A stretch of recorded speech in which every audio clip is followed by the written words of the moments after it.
broadcasting live 4 days a week worldwide from the sunny beaches of Southern California. This is ExtremeHealthRadio.com.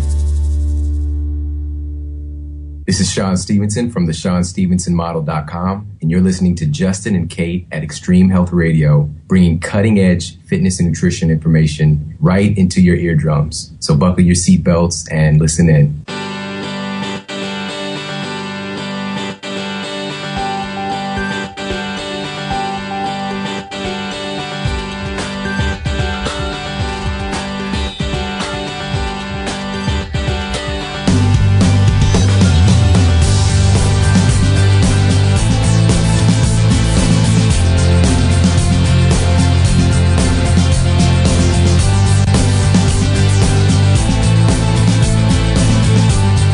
Thank you so much, everyone, for joining us on another episode here of Extreme Health Radio. I appreciate you being on live with us. There's a lot of listeners listening, and it's great to be on live every day except for Tuesday. This is episode number 206, so you can go to extremehealthradio.com/206. And I hope you guys are having a great day out there wherever you are.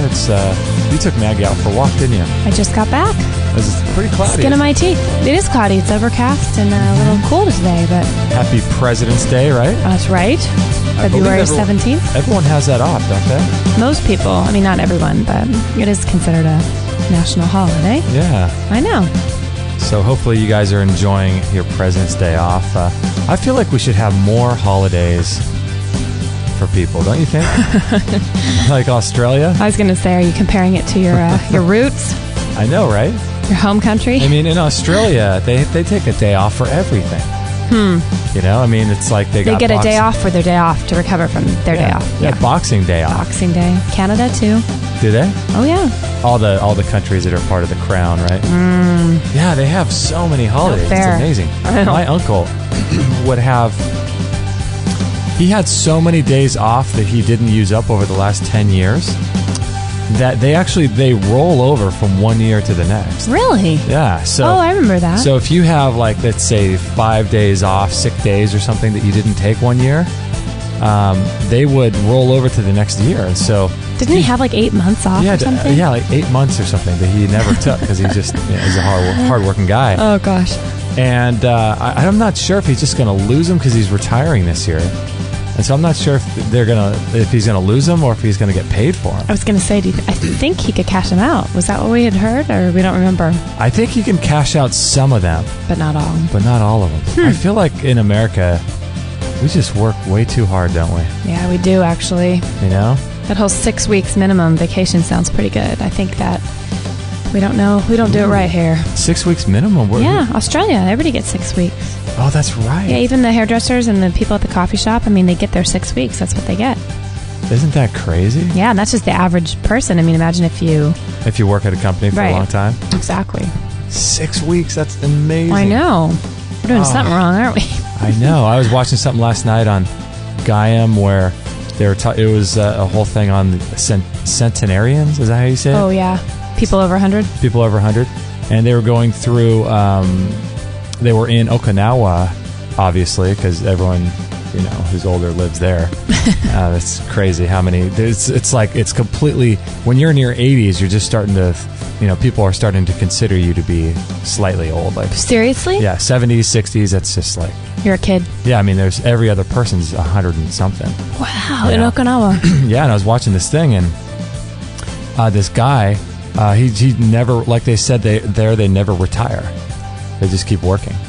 And they're not necessarily going to the gym and doing things. They're gardening, they're fishing, they're involved in dance and doing these whole things, but it's just crazy. That's funny. That's a lot more typical because I've been listening to a lot of Hay House stuff lately, and Louise Hay, she's going to be 90 in like 3 years or 2.5 years, and I was thinking, wow, she's the exception, but over there it sounds like it's not that unheard of. Yeah, she'd just be a spring buck over there. A little spring ducky.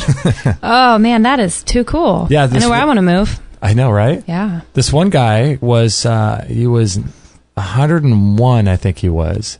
And the guy that was making the documentary went out with him, and he fishes every day.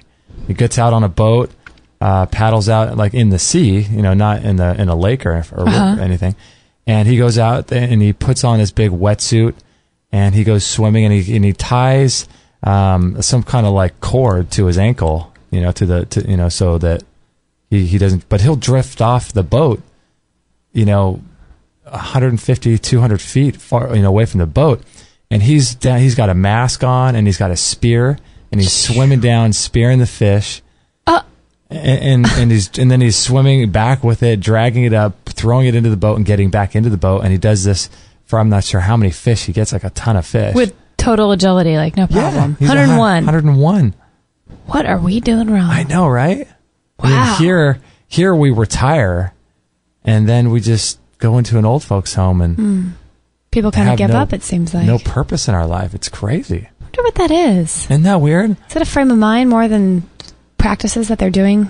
I think it's so many things. I mean, it's probably a frame of mind. It's probably practices, culture, lack of feeling like you're able to give back to the world or something, like you don't, here we kind of push old people off to the side and don't really look to them for any wisdom or guidance on anything. They're kind of just marginalized, and it's crazy. I went to a viewing last week of one of my really good friend's mother who passed in. I also did her hair, so I've known her for many, many years. Beautiful, just lovely woman. And I thought, isn't that interesting? She's one of the only ones that I can think of where the family has taken the mother into the family to live with them. Oh, in really? our culture, I mean, I know it happens, but I personally don't know anyone whose parents aren't, or grandparents haven't gone into more of a old folks home or, oh, really? Senior assisted living place. But she lived with them for the last good, I'd say, 8 to 10 years until she passed away. But it was so funny, the loss, the grieving in that mortuary when I was there for the viewing. It was felt, even though she was in her 80s, and that's quote expected, or it's natural that you lose your parents at that age. Yeah, it was the grandchildren and just the crying and the grief, and it's like they had lost someone who, it didn't matter how old, and that's when you go, gosh, like it didn't matter that she was not their direct generation above them for the totally kids. Yeah. Totally. And there was no comfort in saying, oh, she was older, that's what happens in your 80s, you get kind of up there. It's like, there was none of that. It was like they had just had their, like lost a limb or something. It was very like much a part of their whole being. And I thought, wow, what is missing in our culture? I mean, I know what's missing, but isn't it sad that I can think of one person and they were the family who actually took in the older generation and took care of them and loved them. All the people you don't know anyone. I'm trying to think if I know anyone. I don't think I know anyone that has. See, isn't that funny? Taken in and like an elderly parent or a grandparent. I don't know anyone else, but yeah, I can't. Golly, isn't that crazy? What? See that? Isn't that wrong? Yeah, it's crazy. It's just crazy. I can think of a lot of people I know who's, take the grandkids or take their children, our age, take their children to go see grandma and grandpa, but they're always in an assisted living, which is fine. I mean, there are situations where I know that that's, obviously an important thing, but golly, like, isn't it amazing that you can't even think of anyone? At least you and I. I mean, as a general rule, I think that the assisted living thing should not be so, so normal or so prevalent or so popular. I think that as a general rule, I mean, sure, like you said, there are times when that's necessary if kids are, if someone's living out of state, if kids are living out of state. Sure, if they need more care than someone's able to give. I mean, I understand all that, but yeah, golly. I mean, it seems to me like watching that thing in Okinawa, on the documentary, it seems to me that, we should be able to live by ourselves, because a lot of these people that were doing that were living by themselves. But they would go and they would live in like a little village or community. But in the actual house where they lived, it was just them. And so It seems like we should be able to take care of ourselves until we're that age. But then on top of that, it seems like we should be able to rely on our family to, once we get to 105, 106, where it's starting to get a little bit more difficult. Yeah. If you're one of those people, it seems like at that point your family should take you in. There should be no assisted living thing. I mean, a lot of people who are in their 80s can't take care of themselves, even in their 80s. And then you see people like this and wonder what the heck is going wrong here. Yeah, I know. You and I were watching a yoga teacher who was in her 90s. Is that right? Oh, yeah. That was quite amazing. But you're thinking, yeah, like, how is she the exception? How is that one out of a bazillion people that she's, there's a person like that on the earth? Oh, my gosh. I know, right? And it just makes you go, gosh, what is she doing? Like, she's not giving up. She has goals. She has dreams. She has aspirations. She's excited about life. There's something going on there. She's, what is she, 92? Is she 92? Yeah, so I wrote a blog post, thanks for reminding me, Kate. Oh, yeah. Called 7 Inspirational Seniors You Need to Meet. Oh, right. And this was really cool. It just was a lot of fun writing this one, and I'm not sure if you guys have seen this yet, but I'm sorry, I haven't read it yet. It's under my blog. And so it's 7 Inspirational Seniors You Need to Meet, it's called. And the first one is Portia Lynch. She's 92, and she's a yoga practitioner, and she started practicing yoga at 52. Isn't that crazy? Oh, and you should see her do these poses. She's doing stuff I can't do. Gosh. I've seen that's the video I've seen, right? Yeah, and on that blog post, too, I got 7 videos of each of these people. Mm-hmm. So it's pretty cool. You can watch a little, 4-minute clip of each one of these people. Crazy. And then the next one was Sam Sonny Bryant Jr. He's 70, and his main thing is weight training, and he's started practicing weight training at age 44. Nice. Isn't that crazy? It's about time, people. I think it's great. I started lifting weights at about 20, 21, and he didn't even start until 24 years after I started. And he looks incredible. Do a picture of him up right there? Let's see. No, I have his video. Okay. Up. But that's what's good about that for me. Oh my gosh, he does look crazy. He just looks ripped. Wow. Yeah. Whoa. Yeah. Yeah, I think how that encourages me in practical everyday life is I remember seeing that video of the yoga lady. Uh-huh. And I had been very much like, oh gosh, I don't know, how much I love yoga, and I got really into it in the last few years. But I thought, I don't know if I'm ever going to be able to move beyond this and do a headstand. I don't know if I'm ever going to be able to do crow. I don't know if I'm, these poses that I thought, I don't know if that's just not me, Which one is crow again? Just the one where you balance on your, like you put I can't explain it. But, oh, yeah. It's all these balancing moves that I think are just too hard. Mm-hmm. And then I watched that. I was like, okay, if she can do that, I think I might be able to work my way up to a... Yeah, 92 years old. Yeah. Isn't that crazy? Mm-hmm. Yeah, there's so many stories we tell ourselves. Like if you don't catch yourself saying these stories to yourself and realize that's what they are, you just say, it's not for me. It's not... I don't have that body type, or I don't have that build, or I don't have the strength to do that. But we can. My wrists are too weak. Yeah. I easily give in and give up, and it's just not the way to live. And then there's another video of Ernestine Shepard. She's 75, and she didn't start bodybuilding until she was 71, and she looks incredible too. Wow. Yeah. Are you gonna? Those are all in your blog, right? Yeah. All these videos are in this particular blog post. 7 Inspirational Seniors You Need to Meet. Then you have Mimi Kirk, who's been on our show. Mm-hmm. She's 76 years old. She's 76? Yeah, and she didn't start being a vegan until 31, and she didn't start doing raw until she was 70. Seriously? She's been doing raw for 7 years. So all these people have great genes, Yeah, because she looks phenomenal. Yeah, but she's been eating consciously, I guess, since she was 31 when she became vegan. Golly. But, I didn't know she was 76 now. But she even said that on one of her interviews that the guy says, what's your fountain of youth? What's your secret and all this stuff? And she said, her diet and stuff and her outlook on life and all this stuff. And the guy said, do you do any special exercise program? And she goes, actually, no, I need to get better at that. I'm not too good with my exercise program. Something to aim for. Yeah. Gosh, and she can look like that without that? Yeah, 76. What is wrong with this picture? And then Annette Larkins. Have you heard of her? She's a raw vegan. She's been doing raw veganism since 1985 when she was 43. She's 72 now. And she looks like her face doesn't have a wrinkle, and she's smooth as porcelain. It looks incredible. Let me see if I can scroll down and show you a picture of her. Annette Larkins. Yeah, skin is where it's at. I mean, my gosh. Skin. If your skin is an outward, reflection of what's going on inside, you're golden. Oh, I have seen her. Oh, I've watched her video. She's beautiful. Yeah, I mean, if I just showed you that video, that just happens to be... She looks like she's 50. That video, or that photo just happens to be the still shot of the video. Right. But I would say looks like she's 45 there. Yeah, 45, 50. Yeah. And how old is she? She's 70-something. Yeah, there's no way.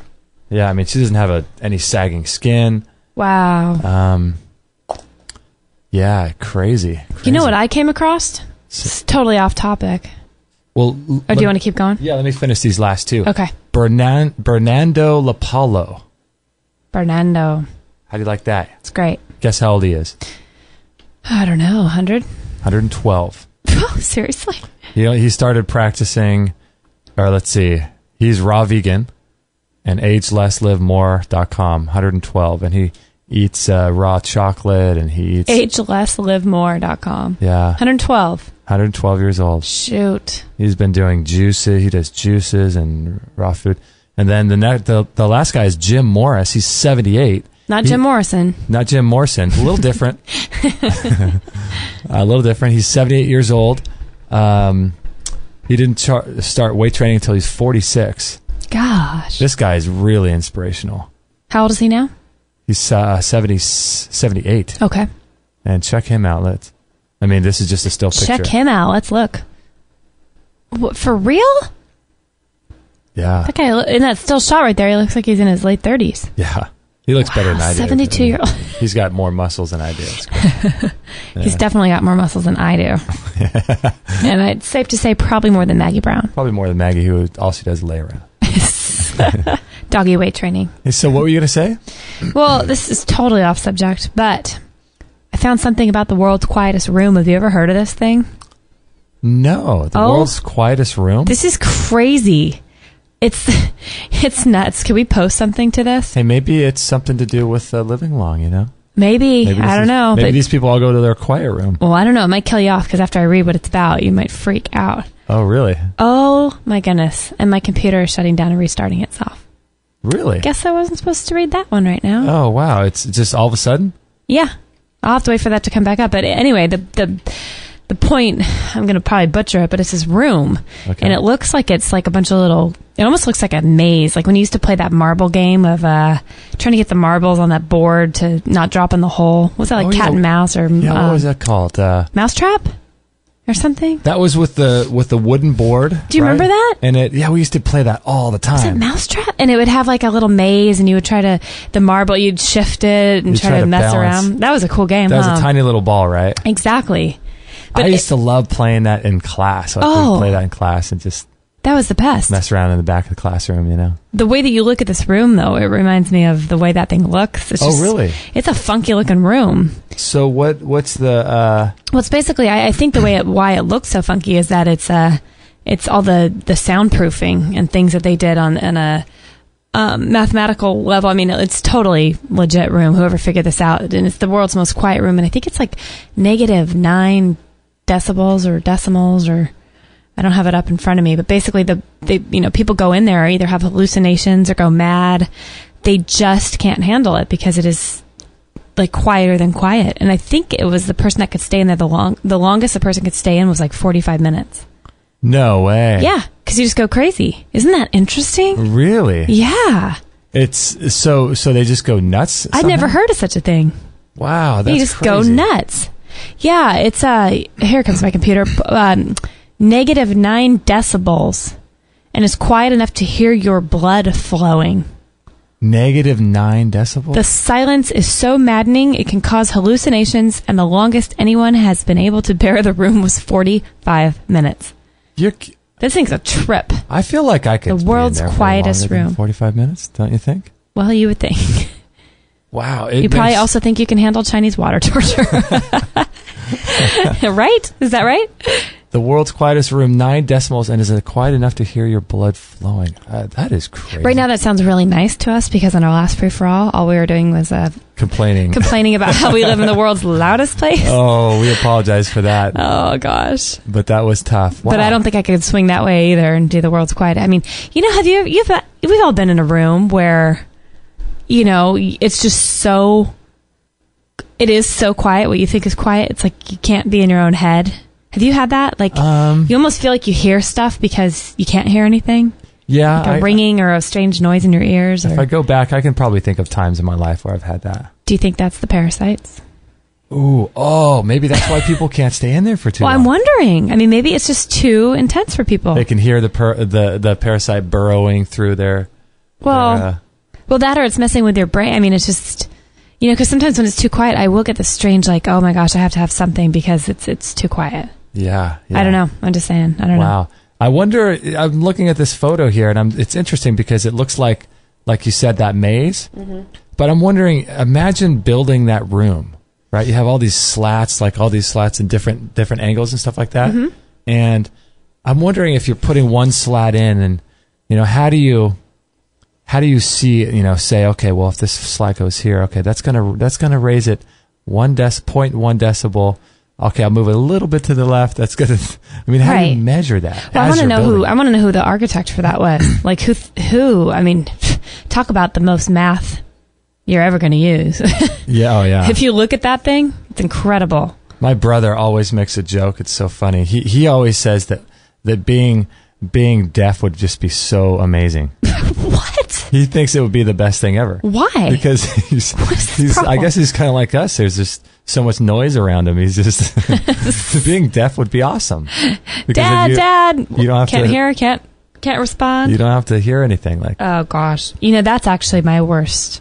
I don't know what would be worse, and this is horrible. But I've been thinking about a lot about it this week. Would I rather be deaf or blind if I had to pick one? You've been thinking about that, huh? I know that's weird, but I thought about that a lot actually in life. But it would be so hard to choose.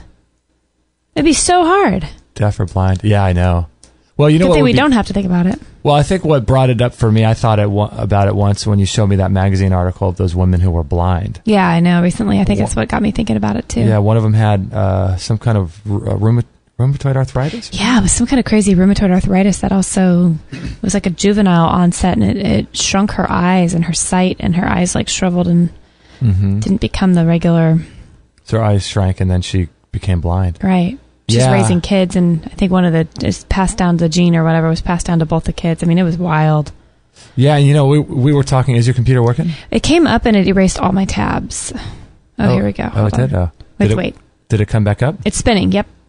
We'll let it just keep going. Okay. Okay. We were talking about that article because we were thinking about that lady who was blind, and we thought, why would she opt to have her eyes removed? Remember, her eyes were removed? Well, she goes around apparently and does talks to school kids and explains about being blind, has the guide dog and things. And then she says that part of her presentation is to pop out her prosthetic eyes and show them, and kids just think it's amazing. And I was thinking, oh, gosh, first of all, why would you pop your eyes out and scare little kids? But she had eyes under there. They were just small and shrunken and whatever. Yeah. So that was a little less creepy. But I thought, well, oh my gosh, did she actually opt to have her eyes taken out to get these prosthetic eyes? And I was so happy when I kept reading that was not the case. Yeah, because we're thinking, oh gosh, you never know what could advance with science and technology and just cleansing. And I mean, who knows if you go that drastic to do something like that, what you could be messing up, you know? Yeah. But I mean, we're thinking about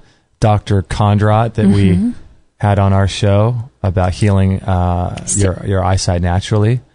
That was great. That was a great show. It's a really good book. And then Dr. Jerry Tennant, who's got the biomodulator, who's working with a lot of people with macular degeneration and eyes and blindness and things.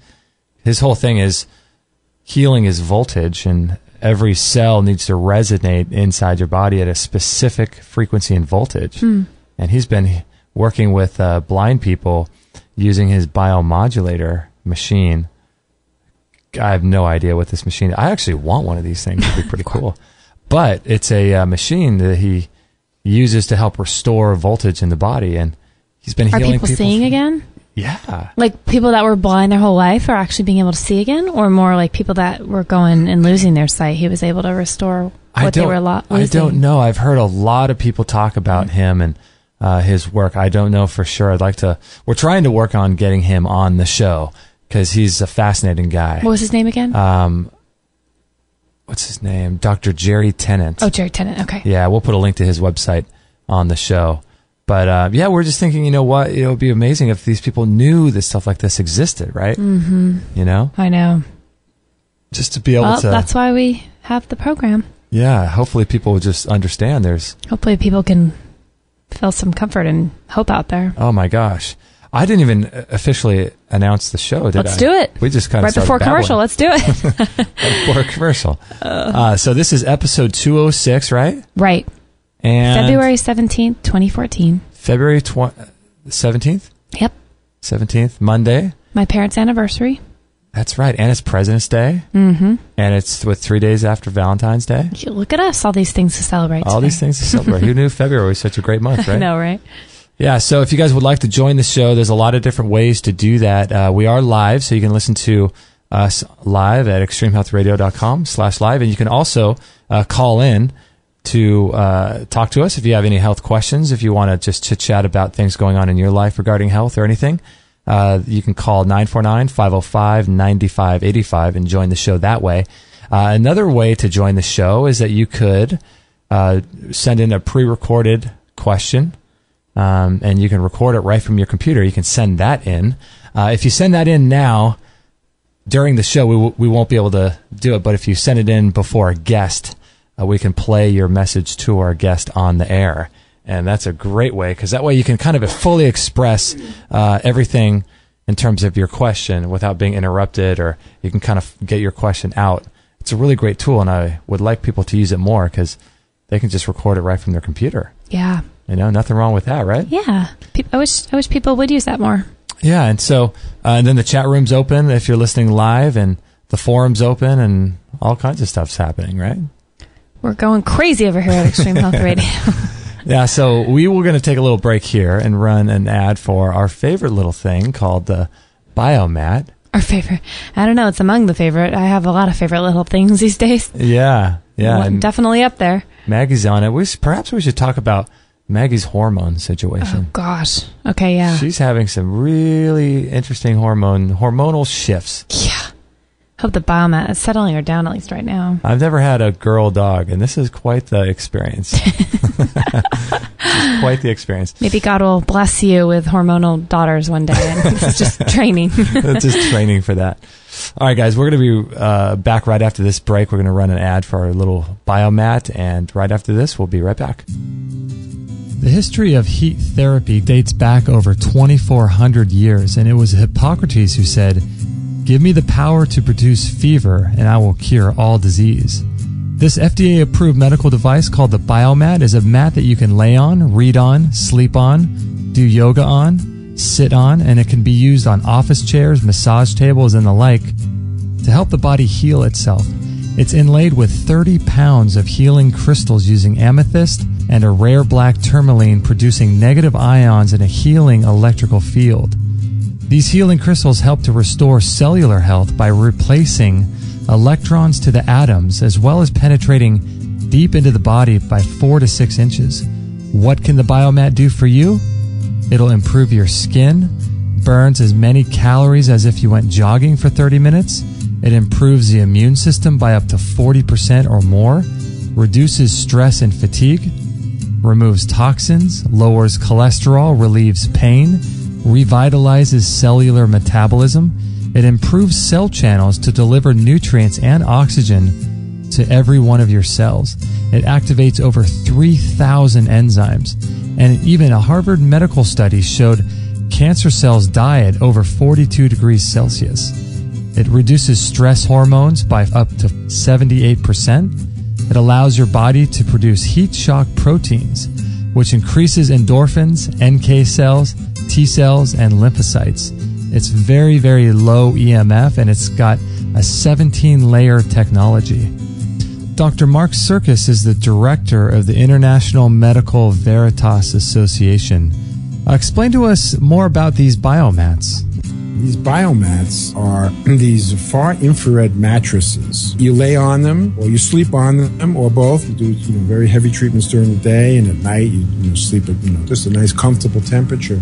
These biomats are like these love machines, comfort machines, and healing machines, because what they do is they just radiate out light, far infrared light, and you can radiate yourself all night long while you're sleeping when you're not doing anything else. And what happens is this light penetrates the body and turns to heat. And the first thing that happens when you bring your core body temperature up 1 degree is your immune system strength increases by 40-50%. They feel when you lay down on them, you guys know, you have one. So it's like the feeling is so good. It's like being in the cuddling with a lover, your wife or husband. It's just warmth and comfort. How are you using biomats for patients in your clinics?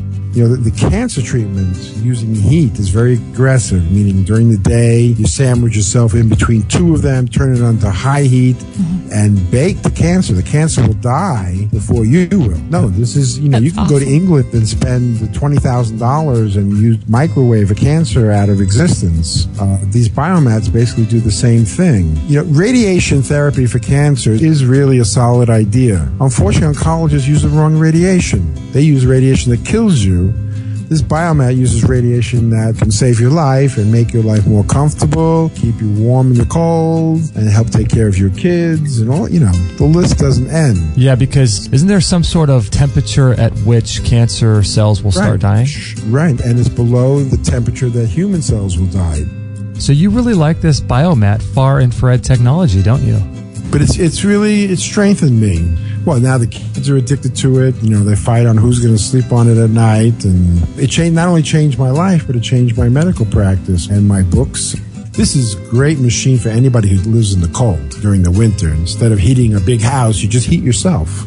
Bottom line, it brings good feelings. Just lay on this biomat, and it gives the strength back. I can attest to that indeed. Kate and I love ours, and we think you will too. Learn more about these amazing biomats at extremehealthradio.com/biomat. Or you could check them out in our store as well. Again, that's extremehealthradio.com/biomat. 100% listener supported. Extreme Health Radio. Opening minds and transforming lives worldwide. Join the show now on Skype at Extreme Health Radio or call 949-505-9585. Hello. That's 949-505-9585.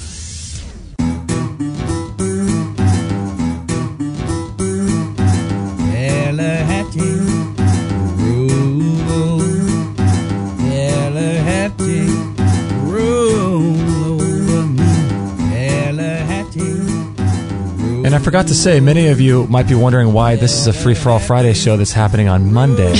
I completely forgot to tell you guys, we had a scheduling mix-up with one of our guests who we are trying to reschedule for another time, and at the last minute, they couldn't be on. So we wanted to stay true to our word and do a show, and we didn't want to have nothing going on, at this time that there's supposed to be a show, so we decided to do a Friday show for you here today. So hopefully you guys are enjoying it. And as the lady said, don't forget to call in if you would like to give us a call, 949-505-9585. We'd love to have you join the show and be a part of what we're doing and talk with the community here, and hopefully we can get some answers for you, point you in the right direction.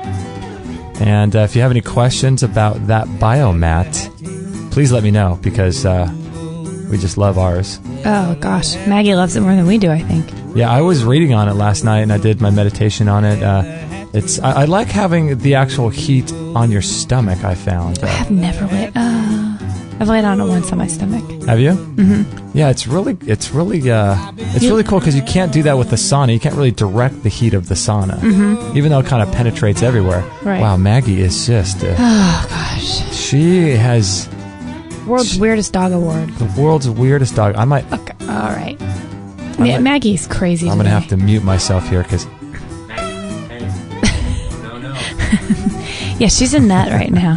Oh, my gosh. She's crazy. She tries to hump your arm as if she's a boy, right? She acts like a boy. She really does. She gets really hormonal. She's nuts right now. Yeah, this is... The weirdest thing is she's just staring at me the last 3 or 4 days because she's in heat. She just stares like it's creepy. She looks at her little beady eyes and she just looks at you. And then you try to, move her head to get her to change her stare, and she doesn't.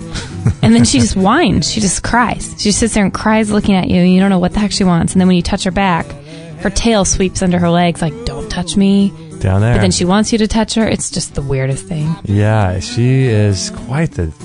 This is her. Weird. I never had, like I said, a girl dog before, so this is real. I'm not sure if they're all like this or if just dachshunds. It's probably because she's not spayed, Oh, she's not spayed, that's right. Or maybe just, I thought it might be her, Well, she's weird anyway. I mean, little dachshunds, people with dachshunds are always laughing, saying how incredibly picky and weird and quirky they are. Yeah. I mean, we love her, but when it gets around this time, she always gets weird, but this is extra weird. Oh my gosh, that's crazy. Jamie in the chat room just said her friend's dog is the same and she's not fixed, so apparently we're not alone. Oh, really? Thanks, Jamie. Oh, wow. Oh, crazy dog. Yeah, it's funny too, because when we walk her and she, someone riding a skateboard or the mailman, she just goes berserk.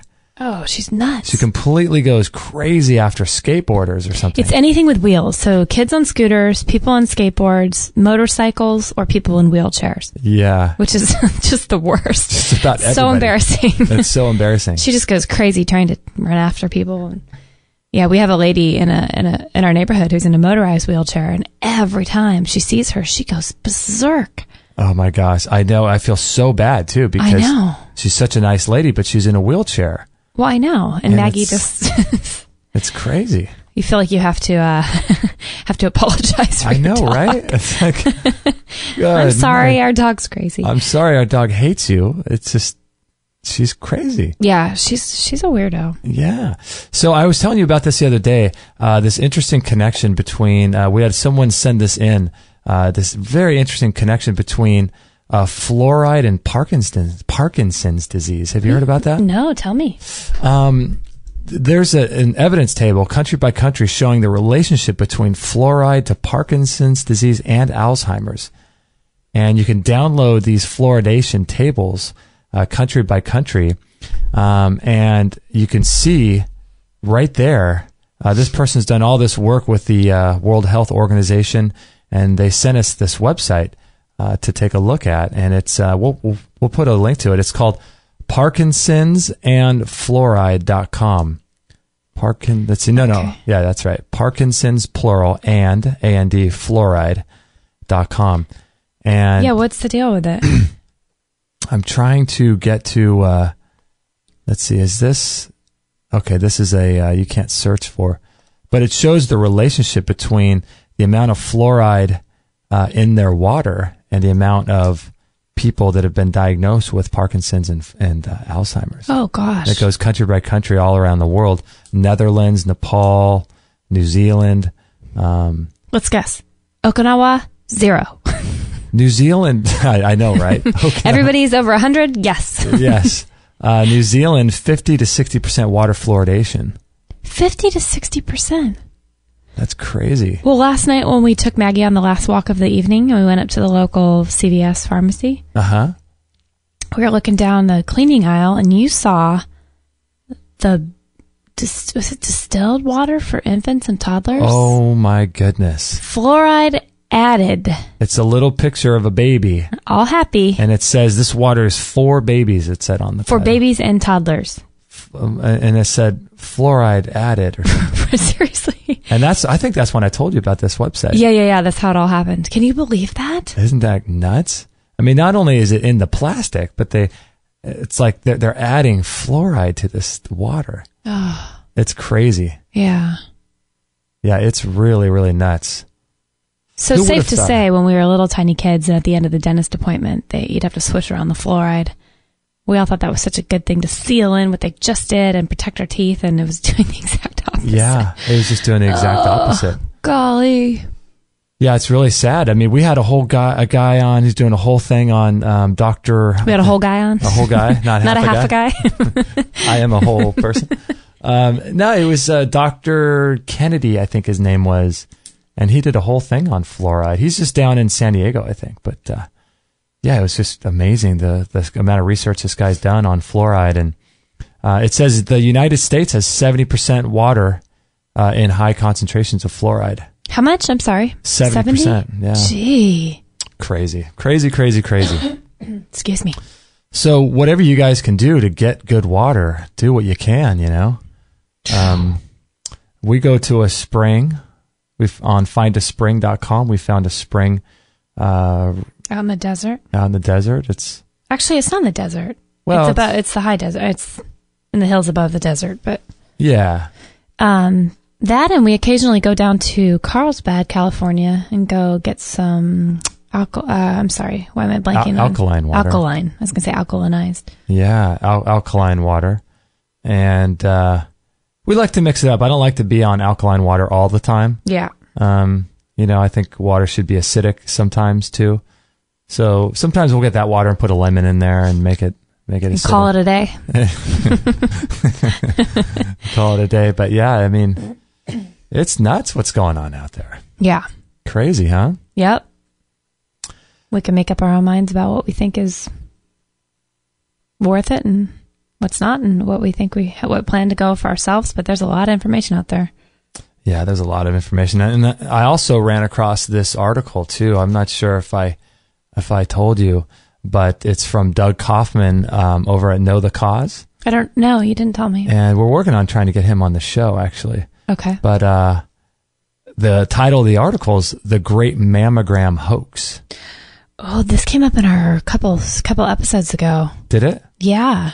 And our friend Jamie was in the chat room, and I remember her saying that, gosh, don't they say about, every woman over a certain age should get annual or biannual mammograms or something? But I thought, we need to talk more about that. Yeah, so I'll what read was this. that? It's really quick. The prestigious British Medical Journal has just published the rationale for screening by mammography should be urgently reassessed. An accompanying editor written by Dr. Mitt Gallagher stated that the study did not support screening mammograms for women under 60. And then I think he says here, I'd only disagree to the extent that such an archaic technology is as harmful to a 60-year-old woman as it is to a 20-year-old woman. Why would a 60-year-old woman who has lived breast cancer free now wish to begin irradiating her breasts? I've never been a proponent of screening mammograms, and here's why. Number one, almost 22% of mammograms results give false positive results, and life-threatening treatment often begins. This treatment can injure or kill women. Number two, 20% of all mammograms erroneously give false negative results. Wow. That's crazy. False negative. How many? 20%. Jeez. And then the number three, this means that screening mammograms are about as effective as a coin flip, 58% to 50%. Remember that 58% success is being reported by the same industry that benefits financially from continuing routine screening mammography. Number four, I do not believe it is ever safe to irradiate any human tissue, let alone annually. If it doesn't work, it should be discarded immediately. And he says, I know that some women claim that their lives have been spared by early breast cancer detection via mammography. I believe these women and am thrilled for them. What is never taken into consideration, however, by any organization that promotes mammograms is the voiceless. Millions of women millions of lives have been lost to what is now being determined to be a questionable technology. Women are not the only ones affected by overdiagnosing. Coming soon, I will report on a new book written by a pioneering doctor who claims that his 40-year-old discovery and early diagnostic test for prostate cancer called the PSA was a total medical hoax. Oh. Wow. So that's you wonder what else is going to come out like that. He just ends on a bang like that. It's like that's just the end of the article. That's like reading a little kid's story about, two little mice that go on this journey, make it through field, and then they died. And then one mouse fell off a cliff. Right. How do you end a story like that? The book closes. It's like, that's the end of the book.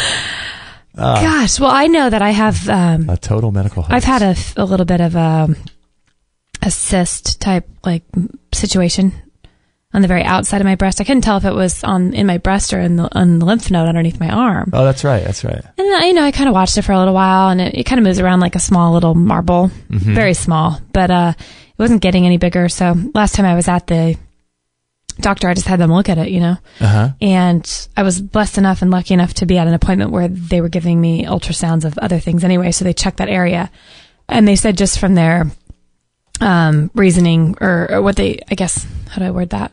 From their findings from the ultrasound. Okay. They were pretty darn sure it was just, a small cyst, nothing to worry about. It would have shown something more. But I thought, how quick, I've had a doctor that was so quick to go, just go get a mammogram, without even having the option of looking at it from an ultrasound, which is a lot less, damaging. So I feel pretty good. It's still hanging out there, but it's not doing anything. And I thought, all my blood markers were fine with that. I just felt like, gosh, there are times to go follow further with things, but also a time to do what you think is enough of a comfort for you to not freak out, right? Freak out and have to chase something. Yeah. But and that goes back really to what we were talking about in our last Free for All Friday show that I apologize is not published yet, but it was episode number 205 where we talked about listening to yourself, right? Exactly. Because like we talked about during that show, all of the people on our site are giving you advice that conflicts with one another. And you almost want to get like a panel, and have these people debate each other. But in the end, it really what does it matter when it's you that needs to listen to your own body, right? Right. And so whenever you get someone telling you, oh, you need to take a test, you need to do this, it's at that point too that we really need to refine that ability that we all have as humans to listen to our gut. And maybe we should get the test or maybe we shouldn't, but we need to kind of step back from all the noise of what people are doing, right? Right. This is what we talked about so much on the last Free for All. Yeah. Yeah, I had a weird thing going to bed last night. I think I told you this morning where I was just just drifting off, and I had this sentence just boom, hit me, and I've been having that a lot lately. Yeah. And it said, basically, you are blocking your own healing. And I remember thinking, I'm almost asleep. What the heck does that mean? I want to remember that tomorrow.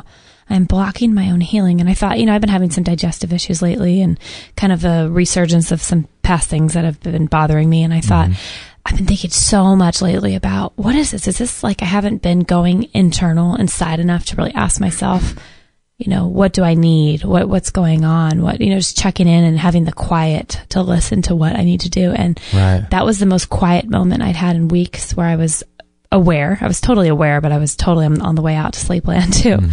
But I woke up this morning and it came back to me, and I thought, wow, I'm blocking, I'm not listening. I'm still not in a place where I'm able to understand what it is that I'm supposed to get. So were you a good reminder. Kind of half asleep when that came through? Not even half asleep, but I was pretty, I was aware, but I was pretty tired. You're just about ready to go to sleep. But I thought, pay attention to that. That just came, boom, just hit me, and it was very clear. It's interesting that such a clear thought would come through at such a time when your brain is kind of drifting off and it's getting close to going to sleep. So that's a powerful time, right when you go to sleep and right when you wake up. When I think so. Can listen to what's coming in. Right. Because you're just kind of coming into awareness, or you're just kind of going out of it when you're going to sleep. Is that your theta or your beta or beta, theta, theta? I don't know. I get so confused when I try to remember the stages. If you just mumble the beginning of it, people won't know which one you're saying. I was just there. I was almost in theta street. Yeah. So then you sound smarter. No, but it's one of those brain wave states that is very powerful. Yes. Interesting. But I can't wait to dig. That was just a really great reminder of me, for me personally, too. Exactly what we've been talking about lately. Go inside, listen to yourself, and just continue to make that time. Aren't we all, to some extent, blocking our own healing? Aren't we all in our own way? That's the whole reason why people get sick, right? Yes. In a sense, we're all sort of blocking our own healing. Which brings me to a very... I'm very excited that I'm going to be ordering Louise Hay's You Can Heal Your Life, I believe it's called, book. Yeah. I think that is I'm going to really resonate with that. And I've been listening to a lot of podcasts where she's been on, and I think I am in my own way. And I think it's going to be an encouraging book. How do you think you are in your own way? I don't know. I really don't. I think I have a lot of emotional stuff to still deal with. I guess if you really thought about it and went within, you could find out, right? Yeah. How you're blocking. You know, it's probably also family lies and stories I've bought into. Just because something runs in your family means you have to run with it too. You know, that kind of thing. Mm-hmm. But yeah, maybe there's some unfinished stuff I haven't forgiven, or I'm holding anger, or I mean something I'm not fully letting go, and I'm harboring things that I think are blocking my real, true overall healing. And it's going to be a great journey. I can't wait to see what happens. Gosh, that's so weird. I've had times like that where that has happened, where some thought comes in and it's not you. It's, you know, you didn't think to yourself, oh, I'm starting to think about this subject matter and I'm going to think this thought. It just comes through without any. It's sort of like someone just barges through the door and you're kind of sleeping or something. Right. It's like, it hits you out of nowhere. Yeah, you're not going down that path, so you know it's not you thinking the thought. It just somehow comes in from somewhere. That's when I feel like I know it's not myself. Yeah. That's what's cool. Yeah. But yeah, I'll you know, blogging fodder right there. There you go. So I came across this little thing, the top 10 cancer-causing foods. Ooh. Or it's the top 10 most unhealthy foods. Number 1. What do you think number 1 is? French fries. No. GMOs.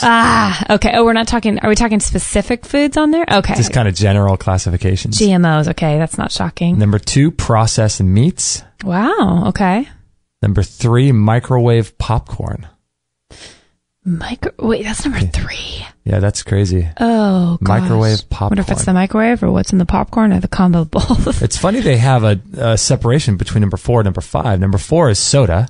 Ooh. Number 5 is diet foods and beverages, and they have a picture of another, like a Diet Coke. Ooh. Number 6, refined white flour. Okay. You know what's crazy? I was just thinking about this. If you ate a meal of pizza and Coke, which is what I used to do growing up. You dip the pizza in the Coke as a kid. Wouldn't you guys do that? Did you do that? Oh, totally. Oh my gosh. And we were girls. How gross is that? Like slumber parties, you'd all have your root beer and your Coke. Soggy, slimy pizza with Coke dripping off of it. That's gross. It was gross. Is that a girl thing, or I thought guys did that? No. Guys are gross. Girls are so pretty. Surprised we did things like that. Who taught you how to do that? I think we listened internal. We listened to our guys. You went within and the within then and the within now are completely different. A little different, yeah. Because number 6 is refined white flour. And I'm thinking pizza and bread and things like that. Pasta and a Coke. I mean, sure. Those two sound so good. I mean, right. Nothing goes better than pizza and Coke. No, I mean, it's fabulous. It's the best ever. Right.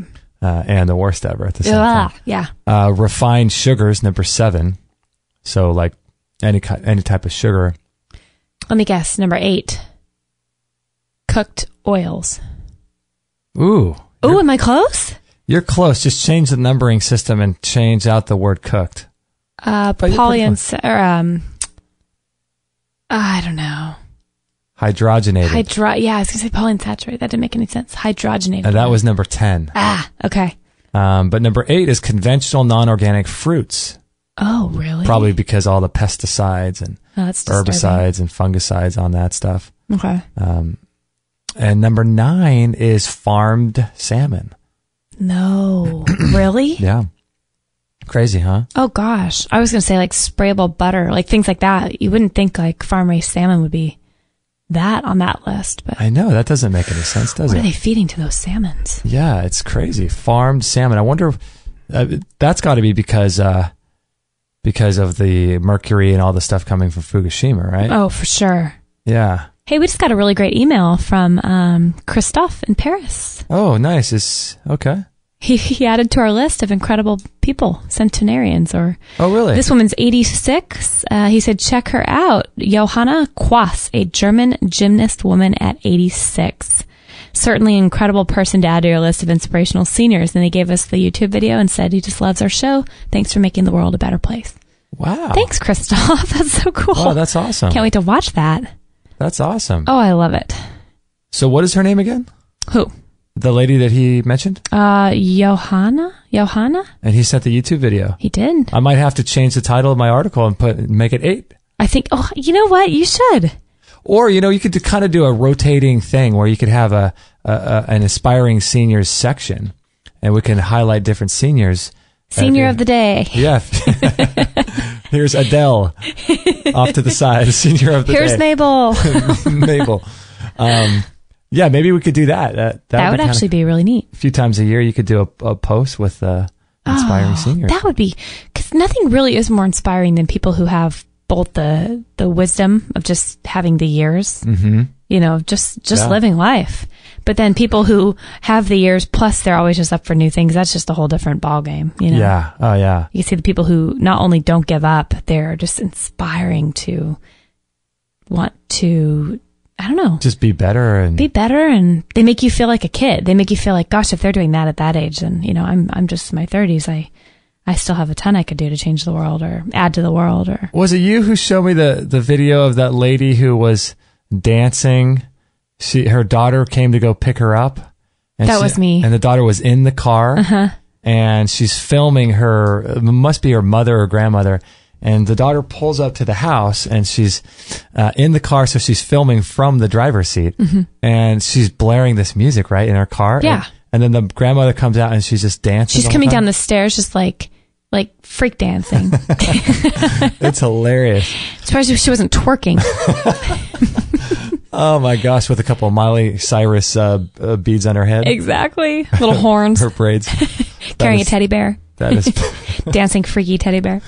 Oh my gosh, that's hilarious. That's great. Thanks, Christoph. That's awesome. Thanks for listening. We appreciate you so much. One of the points I mentioned in that article was interesting because I thought, back 30, 40 years ago, I mean, not only are the types of health foods that are available now not available then, but there wasn't as much knowledge about health back then, even just 30 years ago.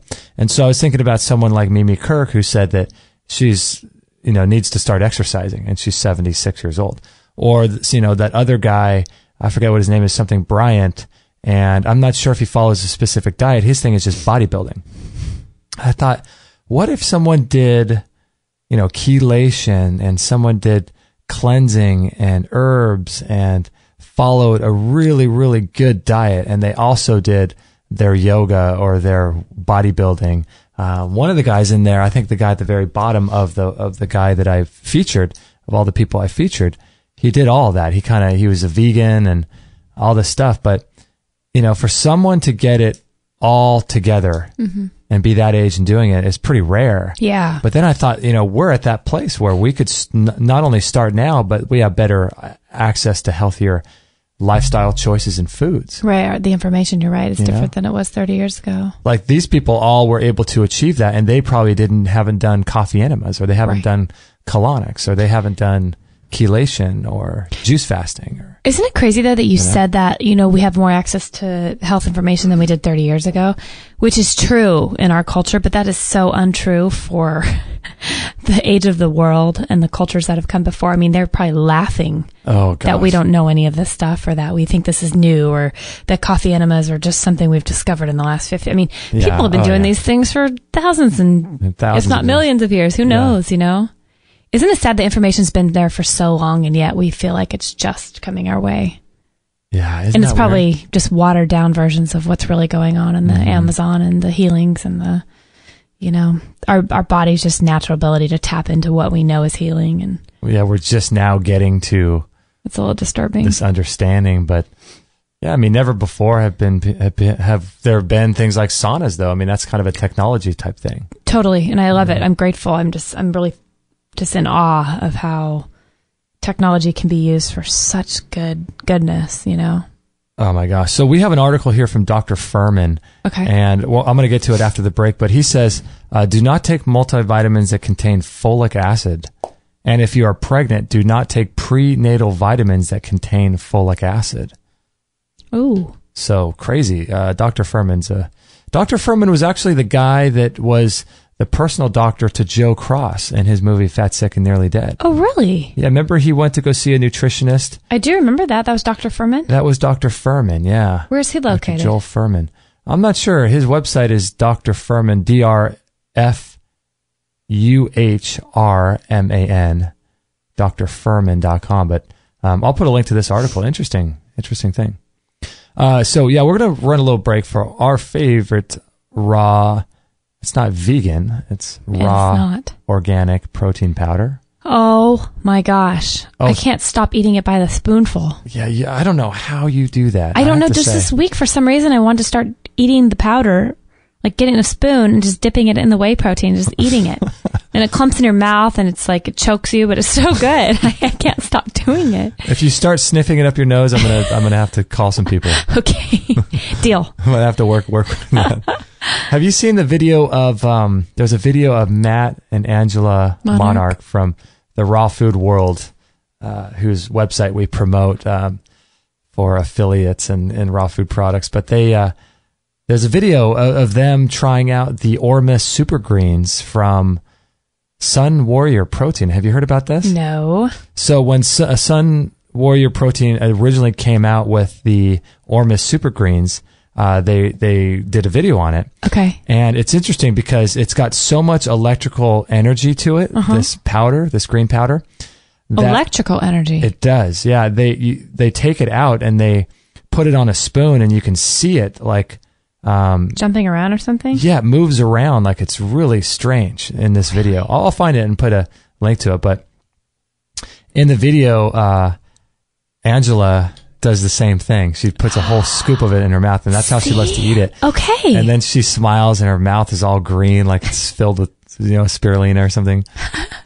That's how I was yesterday with the mouthful of just the powder. Yeah. Yeah, it's so funny. Oh, look, I'm not alone. Interesting. Yeah. I'll show you the video after the show. We'll post a link to it. It's pretty funny.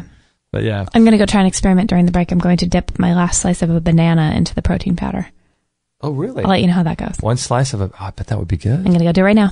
You know what we should do is get the chocolate protein powder. Oh, gosh. Dip the banana into that. I've never tried the chocolate. Yum. I haven't either. Oh, yum. That would be good. All right, guys, we're going to run this ad for the One World Whey. Great stuff. Clearly, if it's good enough to eat raw. And by it's itself. Amazing. I personally don't like doing that. No, you don't. But that's not okay. my cup of tea. No. But not for everybody. I can see why you like it, though. Thank you. Okay. Okay, we'll be right back right after this break. Would you like to feel more energy and a better sense of well-being? What's flowing through your blood makes all the difference. In my 22 years of nutritional practice, I've found that the food and supplements taken into the body determines to a large degree the amount of energy and happiness people have. One giant step in the direction of more energy and happiness is the type and quantity of protein you consume. 2 years ago, I was introduced to a whey protein powder that gave me more energy and a better sense of well-being. Having struggled with low energy, this was a welcome experience. This protein is called One World Whey. It is the first ever undamaged whey protein powder from grass-fed cows. People report the following: profound improvements in blood sugar and energy, elimination of pain, better bowel movements, detoxification, younger-looking skin and fat loss. Athletes love the strength and endurance-producing effects. Call 888-988-3325. That's 888-988-3325. Or visit oneworldwhey.com. That's oneworldwhey.com. And in my opinion, this is the best raw grass-fed protein powder on the market. It's developed on Amish farms. It's got 25 grams of protein in each single scoop. Crazy amount of protein. Increases your glutathione levels. It helps to release heavy metals and toxins, decreases inflammation all throughout the body, especially in the gut. And not only that, but it helps you build muscle and increase energy as well. It has tons of anti-aging properties. So really, really great protein powder. We like to use it every day in our smoothies. And our resident cancer guru, Ty Bollinger, what do you think about One World Whey? Over the commercial there, you're talking about One World Whey. I want to encourage anybody that's listening, go to their website, go to Justin and Kate's website, and buy the One World Whey. That's something that we include every day in our diet. Every lunch, we have a One World Whey smoothie with super greens mixed in with it. It is fantastic. It's the best protein you're going to get. And as they mentioned, it's from grass-fed cows. It's organic. It's cold pressed. I mean, it is, you're going to get huge nutritive values from this One World Whey. It's the best protein on the market, I think. So then that's something that most people are deficient in is quality protein. So I highly recommend you go there and go to their website and buy this stuff. It's the best that's on the market. And I'm good friends with Stephen Hewer, who is the owner of Synergistic Nutrition, and he's a quality guy, and they have excellent customer service as well. Yeah, he's an amazing guy. We interviewed him on episode 88, and he's just an amazing guy, and I really love what he's doing. That's why I love supporting his work and love taking his products as well. Yeah, great stuff. And if you'd like to support Extreme Health Radio and the work that Kate and I do, you can get your hands on this One World Whey protein powder that I love so much at extremehealthradio.com/whey. That's WHEY. Or you could check it out in our store as well. That's extremehealthradio.com/whey. All three shows, all the time, on Extreme Health Radio. Opening minds and transforming lives worldwide. Join our community today. Call using Skype at Extreme Health Radio or call 949-505-9585. That's 949-505-9585.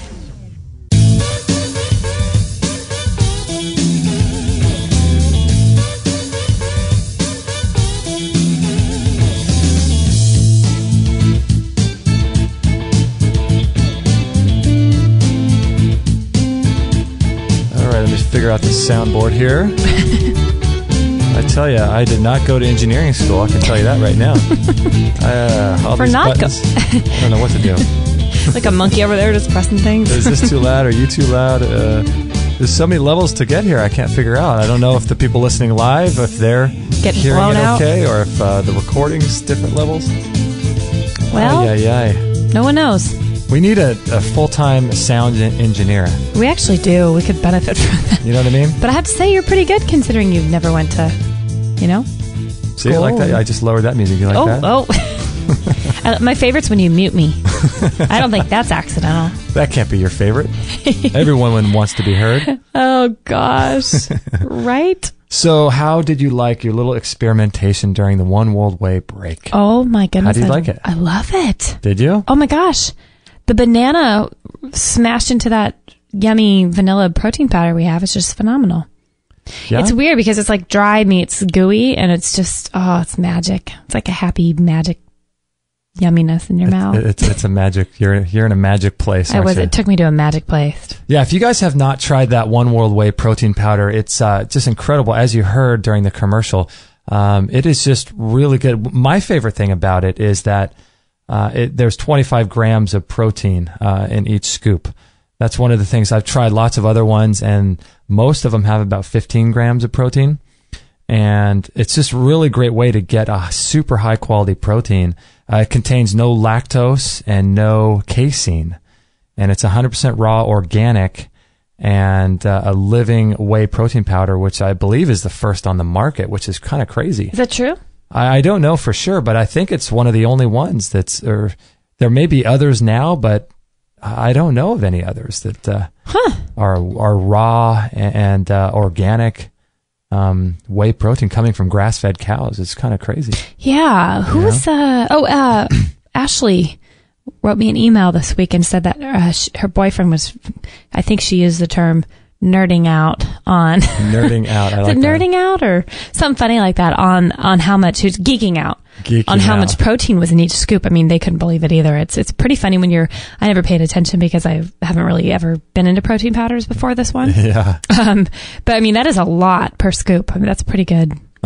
So now I don't feel as bad about having little bits on a spoon because I clearly could use some, I'm sure. It's awesome because it does so many other things for you. But I like it because I work out and I want to put on weight. And so it's a great thing in terms of being able to build muscle mass and things and getting high quality protein. And the other thing that people don't realize with protein is that all of our organs kind of sit on like a protein skeleton almost. There's a protein scaffolding kind of thing that holds all of our organs in shape, and it's the protein inside our bodies. And when our organs shrink, it's a lack of protein, and so it's not just for building muscles; it's for keeping healthy organs and everything else. How much do you get in a scoop of that versus like eating, meats that are high in protein? Like, would you have to eat like 4 chicken breasts or something like that to get, or 4 fillets to get what you're getting in a scoop of? I mean, how does that work? Do you know? No, I think that you could do a search online. There are websites that will tell you, like in a 4 or 6 ounce piece of steak, typically there'll be so many grams of protein. Maybe I don't know, like 60 grams of protein or 50 grams of protein. But there are, again, people that say that because that steak is cooked, you're not absorbing, you need to eat double the amount of protein in order to get whatever the amount of grams are of or that. Eat it raw. Yeah, or you should eat it raw if you really want the protein, which I think I agree with that, but raw meat's, a challenging thing for some people. But this is much more absorbable. It's raw, it's unheated, it's just really good. It's just really a great way to add extra protein to your diet. So this Dr. Furman. Well, I love it. Yeah, I just like the way it tastes, If you see me in there at midnight with a spoon, like in the dark, I caught you. It is expensive, and I feel Kate, kind of guilty. What are you doing over there? What are you doing in the corner? You saw me with my spoon. It is so good. Oh man! So Dr. Furman, he says, if you are pregnant, do not take prenatal vitamins that contain folic acid. Folic acid supplementation is dangerous, especially for pregnant women. Women who take supplemental folic acid increase their breast cancer risk by 20 to 30%, according to a study in the American Journal of Clinical Nutrition. Researchers collected data on women's folic acid intake from multivitamins over a 10-year period. They found that women who took multivitamins containing folic acid were more likely to be diagnosed with breast cancer than those that did not. A study published earlier this year found a 163% increased risk of prostate cancer in men taking folic acid supplements. A new meta-analysis of folic acid supplementation and colorectal cancer risk found that those who took folic acid for more than 3 years increased their risk of having colorectal adenoma, I'm not sure what that is, by 35%. In the U.S., Canada, and most recently Chile, colorectal cancer rates have climbed since the advent of mandatory fortification of flour with folic acid. Isn't that crazy? So I'll put a link to this article if you guys want to go take a look at your supplement counter, your pharmacy station in your house, like ours looks like. Your pharmacy station. Yeah. Yeah, we have a whole cabinet. Because there's a difference between folic acid and I think folates, I think. Okay. Or something like that. There's two different classifications. I don't know. Gosh, wouldn't it be great if we were like junior hires or high schoolers who paid attention and cared at this point to what all these things were, and like nothing meant anything to me when I was that age, and now it's like, gosh, I would have paid, even though it would have probably been misinformation or wrong information or not the information I was looking for. At least I wish I would have paid attention to what these things were. You know what I mean? I know. So now I don't have to go back into like a science lesson to find out what all these things are and how things are structured. And I know, right? Yeah, it's pretty funny. Yeah, it would be. It's funny as a kid, you're just only interested in really kind of going out and having fun and dipping your pizza in your Coke, and there you go. Oh my gosh! So I wrote a blog post the other day. I forget when I wrote this. Let me take a look and see when I wrote this. It was January 31st, and it was about how your talents don't equal your purpose. And I put a couple of videos in that article. One from TD Jakes sitting with Oprah. Okay. Remember that one? No. They were talking about, living your purpose. I didn't know his name. Yes. TD Jakes. And then another video. But anyway, Alexandra writes in, let's see, what does she write in about that blog post on the comments? Let's see. Dear Justin, what a much needed post for so many of us. The disappointment which haunts me when I get up at 4:45 a.m. each morning to get to my 7 to 7 corporate job paved the way to my quest for something much bigger and significant in my life. I know for sure what I'm doing right now is not what I will be doing all my life, and it is just a matter of time before I gather enough courage to quit. Yours and Kate's stories are inspirational. Thank you for sharing. Oh, gosh. That's cool, isn't it? Wow.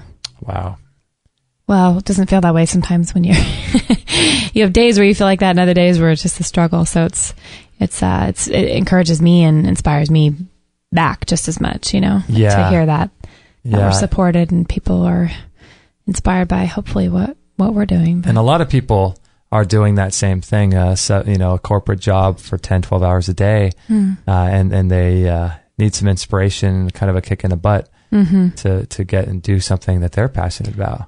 Totally. You know? It isn't always easy, though.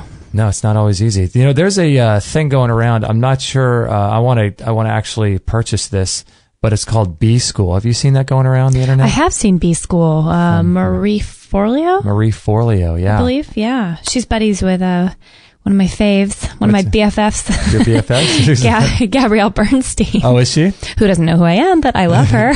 She's my best friend, but she doesn't know I exist. She doesn't know.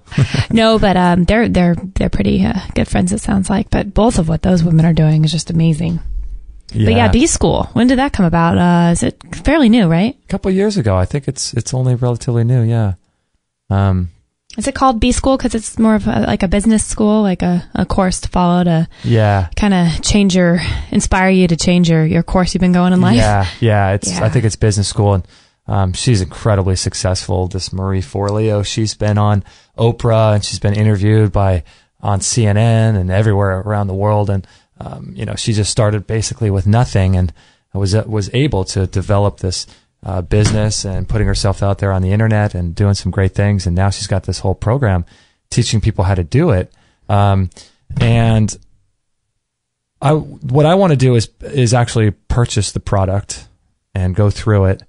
And if we like it, I think she does it once a year. And if we like it, what we'll do next year is we'll promote it. But I just want to make sure it's Extreme Health approved. Yeah, Extreme Health approved. It's like the Bellicon or the sauna, it's just really, really high quality things. I don't want to promote anything that I haven't used or that's not good or I don't know is really good, so. But yeah, thank you, Alexandra, for that inspiring comment to our article. Yeah, thank you. You want to do a couple listener questions? Sure. Yeah, we got a couple, don't we? Yeah. Let's see here. Want to go first? Or you want me to bring one up here? Sure, I'll go first. Okay. Patty writes in. She says, "Hi, Justin. I just ordered some of the product that Brian Peskin talks about. Then I realized the part about you ordering it and selling it on your website. If you noticed a difference. She's talking about the Parent Essential Oils. I should have emailed you first, but it's too late now. What did you find when you took them? And I noticed they aren't in the store, so now I wish I would have talked to you first." So I think that she's thinking they're not in our store. Oh, okay. So we don't no longer promote them. Which is not true. Which is not true, yeah. Brian was so passionate about the need for this that I was very convinced. Please let me know what you think, and I'll make sure to order through you next time. Thanks, Patty. Oh. I haven't done anything about my tooth yet because we were going back and forth about her tooth, I think a root canal that she had, and probably won't get anything done until I see Dr. Morales in Mexico. Dr. Javier Morales, for those that are interested, is a biological dentist in Mexico that I recommended. And but yeah, Patty, it's not that we don't promote the products like that. We just haven't had time to put them in our store yet. So we are in the process of putting that in the store. It's a one-man show here. Oh gosh, isn't it? Because we very much two-man. Yeah. Woman, man. Yeah, it's one woman, one man. That's right. One wiener dog. And one dog. It doesn't, oh gosh, but our experience with them, we sure believe in them. I mean, those Parent Essential Oils. How did you feel? Did you feel different on them? It's funny. I didn't feel any different on them. I didn't feel any different either, but I always think that's a good thing that I don't feel any worse. Yeah. The thing with that is that we actually kind of half the dose because they were pretty expensive, and I think the dose was double what we were taking. So we kind of, halved it for a while. And I really, agree with Dr. Peskin. And there are some really high-level people that I've talked to off the air and on the air that reference Dr. Peskin and his work. And so he seems like a very reputable guy.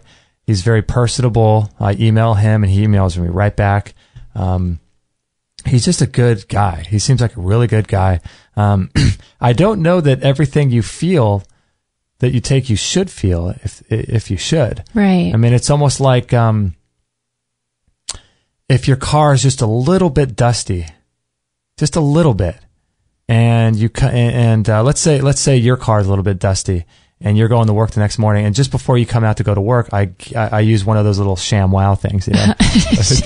I take the dust off the hood, but it's almost like there's so little dust you can barely see it. I wouldn't expect you to see that and notice a difference. But, you know, if you went from long hair to short, you know, you would notice a big difference.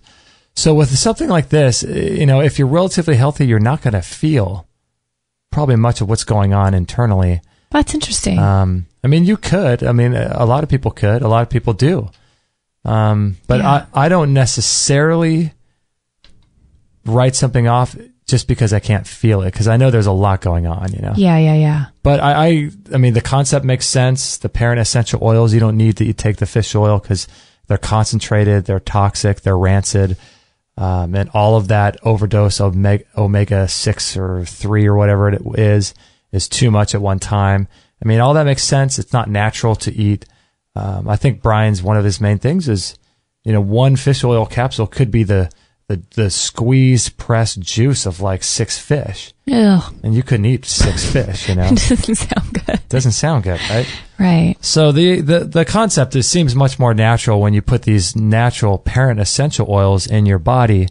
Your body will then create those omega 6s and 9s and 3s from that. So right. It's more of a natural deriving than overloading. You're from plants, and you're not squeezing 6 fish into your mouth, you know? You're not? I do that all the time. Do you feel any different? No, but same thing as you. I feel, you know, it's probably just mental that I'm feeling good about taking them because I believe in what they're doing, and I believe in, you know. And there you go. That's the whole thing. Believing. Right? Yep. If you believe it, it'll be true. Okay, I have one here. Let's see. This is from Phil. I have an ear infection and it doesn't seem to be healing very fast. There is some discharge when I try to clear it, and there is some blood, not much, so maybe I have torn the eardrum just slightly. There is no hearing loss apart from where there is more discharge than usual, like when I get too much wax. I have had it about 3 or 4 weeks and have read it can take up to 2 months to heal. Obviously, I don't want to go to the doctor because he'll most certainly give me man-made antibiotics and even might start going over the top and want to send me for more tests. I like how tests are in quotes. That's right. What I would do too. Yeah. Air quotes. Yeah, right. After learning all this stuff about health, it really worries me to go to the doctor with all of their negative fear mongering and unnatural methods when the cure may be so simple. Do you have any ideas? When I have had ear infections before, they don't usually have any blood, so I use a couple drops of tea tree oil, and it usually cures almost immediately. But because tea tree oil is so strong, I don't want to aggravate it from healing. Perhaps I need something more to stop the bleeding. It's only a touch of blood. What about something like aloe vera? I have had loads of that growing around the house, inside the house and in the garden.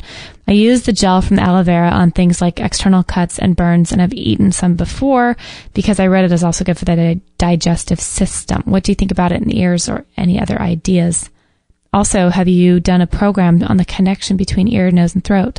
There is a definite connection between these 3, and even the mainstream medical world have specialists dealing with this. If you haven't already done a program on this, it would be very interesting. Thanks for your help. Interesting. Well, I have to say, What do you have to say? when I had my recent flare-ups with unfortunate hemorrhoids, we were in a foreign country, and the only immediate help was the aloe vera plant, which I called the magic bullet. Magic bullet. Because I used them as a suppository. You had to put them up into the freezer and get them a little more, what do you call that? Not gelatinous, firmed up. Okay, so explain people how you did that, though. Because in case they ever need to. Okay, you can cut up little bits of the aloe vera plant. You know, you can basically take the outside, the hard shell off of it, and cut them up into little strips with little points. You just kind of make it look like a little tiny arrow. Like a little bullet? Yeah, a little bullet. And then I wrap them individually in foil or put them in a bag and let them firm up in the freezer. And then when you need them, when you have a flare up, you can deposit them, and it really takes the inflammation out. So upon this, I was told from the doctor on the retreat that we were on that anything you can put naturally in any orifice can basically go into any orifice. How do you mean? Well, she said, like, anything you can eat naturally and put in any hole in your body. It can go in any hole of your body. Okay. So I thought that's interesting about the aloe in the ears, you should be able to put them up or down, anything. Right. If you can stick it up somewhere like Up your the bum. Mm-hmm. Yeah. That's my opinion, but. Interesting. Yeah. For those that are listening, don't take our advice. Right. We're just, messengers here. But it makes sense, right? I wouldn't be afraid to try it, but that's my opinion. It seems like it'd be really healing. On episode number 203 that we did with Professor Alex Volinsky, he talked about a video that he initially came across using hydrogen peroxide in the ear from Dr. Mercola. Mm-hmm. And so if you go to extremehealthradio.com/203, you'll see the show we did with Alex Volinsky on ropeworms, which is a great show, by the way. But in the show notes for that episode, I have a link to that video that you might want to watch from Dr. Mercola, where he talks about how to put hydrogen peroxide in your ear. And also in our forum, there is a discussion going on under conditions and diseases called ear infections. Nice. And there's lots of stuff going on here. And Gustav writes a whole ton, and he gives all these different things and protocols to do. Even mentions urine and neti pots and all kinds of different things to put and use on your ear and in your ear. So Gustav is really, really knowledgeable. So if you want to join the forum, you can read all that and perhaps send him a private message about the ears things, or just post a response to the ear infection section. Mm-hmm. Lots of good stuff in there. And he even referenced my article that I wrote about why you should start drinking your own pee. No way. I have caught some of that, yeah. The many benefits of urine therapy. Mm-hmm. So, yeah, it's he writes a whole bunch on ear infections. So I would reference the forum. It's under conditions and diseases, and then ear infections. Okay. That's great. A lot of people can offer ideas and help, hopefully. Yeah, definitely. That's horrible, though. I had a bust eardrum when we were flying into the Great Barrier Reef one time in Australia. Do you remember that? Oh, yeah. Oh, I'd had a sinus infection, and it went bad, and I felt like basically a burst in my eardrum, and I ended up in the emergency room up there. Really? And that same thing where I had bleeding and discharge. I actually lost some hearing in my ear, and I thought I was never going to get it back, but lo and behold. Wow, that's crazy. Yeah, magic ear drops at the time. But I never did an antibiotic because I didn't believe in them even then. How long ago was that? 5 years, probably. Did they want to put you on antibiotics? Oh, of course. Did they? Of course. Yep. Wow, even 5 years ago, you were just took Nancy Reagan's advice. Just say no. Because what had happened is I had been on antibiotics probably 6 months before that and just had a major yeast infection from that. It caused all these other problems, and that was my last. And then the one before that, I had gotten really sick and from that Cipro or whatever I took, and I was I'm done with this. In Disneyland, yeah. We talked about that on a different show. Yeah, that was fabulous. So that was just 6 months prior to going there? Mm-hmm. Wow. So I thought, I'm done with this. I'm done. Yeah. I don't remember exactly what the eardrops I took were, but they really, really helped. But crazy. Okay. I'll read another question from Isabel. Okay. And it's not really... Isabel. Yeah, she's awesome. It's not really a question, but she says, "Hi, Justin and Kate. I love your show and have been listening to you talk about raw meat, hemorrhoids, and watched your friend doing and explaining how she does coffee enemas. Wow. She did a very elegant job of doing this in front of the camera. And I'm going to try her method because so far, nothing has ever worked for me to hold it more than 2 to 3 minutes max." Mm-hmm. Thanks for sharing that. Is that the Jessica Anskoff one, or is that the... I think Victoria. The Victoria. Victoria. Okay. Victoria rocks. Yeah, she really did do such a classy job of that, didn't she? Yeah. And she says, raw meat, the French eat steak tartare, which is raw beef ground, mixed with a raw egg, raw onions, and a bit of raw garlic, which is optional, salt and pepper. And frankly, it is delicious. It is a bit like raw fish in ceviche, in which the fish gets cooked by the onions. Hemorrhoids, getting rid of them fast and simply. Buy yourselves 3 pairs of 1,000 to 4,000 Gauss magnets. They are red for positive and black for negative. You place the 2 magnets on your coccyx. So that's on your lower back, is that right? I think so. either when you are lying down or when you are sitting or even driving, you have to leave them on for at least 25 minutes. And I'm closing a video. It is in Spanish, but you will understand it because it has pictures of the magnetic placements. I tell you, we have some of the most knowledgeable people, don't we? I know, right? When I got that email, I was shaking my head like, of course. Why? How would I ever know that? I mean, I guess you have to set yourself up for that if you call yourself Extreme Health Radio, right? Sure. Yeah, exactly, awesome. right? I have had hemorrhoids a couple times, and usually in one application, they are gone. Magnets are amazing. And then she says, she goes through a bunch of different ways of how to use it. And she says, I practice something called biomagnetism, which is biomagnetismusa.com. This is Helena Guerrero's website. She sells the type of magnets you need. 3 pairs is what I tell people to get. This is a small investment considering how much they can save you. Also, biomagnetismusehealth.com. I swear by the magnets. They are terrific. They are terrific. I smashed my left big toe really bad last winter. Ugh. I placed the magnets, and in 30 minutes, I had no more pain and did not lose any of the toenail, which did not also turn black. Huh. Last May, I noticed my right big toe was turning black. I couldn't even remember having stubbed it. So I never placed magnets on it, and I lost the toenail. Oh. Wow, so she did kind of an experiment. Experiment, yeah, and she just stubbed it and lost her toenail, and then the other one, she crushed it. And used the magnets and didn't lose it. Wow. Magnets. Who would have thought? Well, our friend Peter Ragnar uses them. He does, huh? He has a course on Qigong with Tristan Truscott. Truscott, which we highly recommend. We'll put a link to it. But they also have an optional thing that you can buy, the magnets. He's got these. Oh, that's right. What is it, like 100,000 Gauss magnets that he does Qigong. I think he stands on these things. Does he stand on them? Peter Ragnar, he's great. He's out in the moonlight, just drinking his spring water with magnets attached to him. Up in the hills of Colorado or Tennessee, hanging out. I know, doing Qigong. But gosh, that's a life. Well, that's why he looks like he does and feels like he does. That guy's incredible. Yeah. So we'll put a link to that. Thanks, Isabel. Yeah, interesting stuff. We'll put a link to that Biomagnetism USA and the other Biomagnetism Health. New things to add to our cabinet of wonders. Yeah. Yeah. Is there anyone talking about magnets on the forum? I wonder. Let's see here.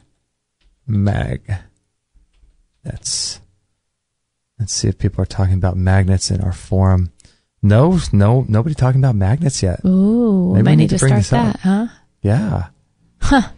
Yeah, good stuff. Do you have any other questions? I do. I have something from Brett. Cool. Hey, Justin, my wife and I love the show. Thanks for all you and Kate do. That's nice. My mother was diagnosed with type 2 diabetes 2 weeks ago. Wow, pretty recent.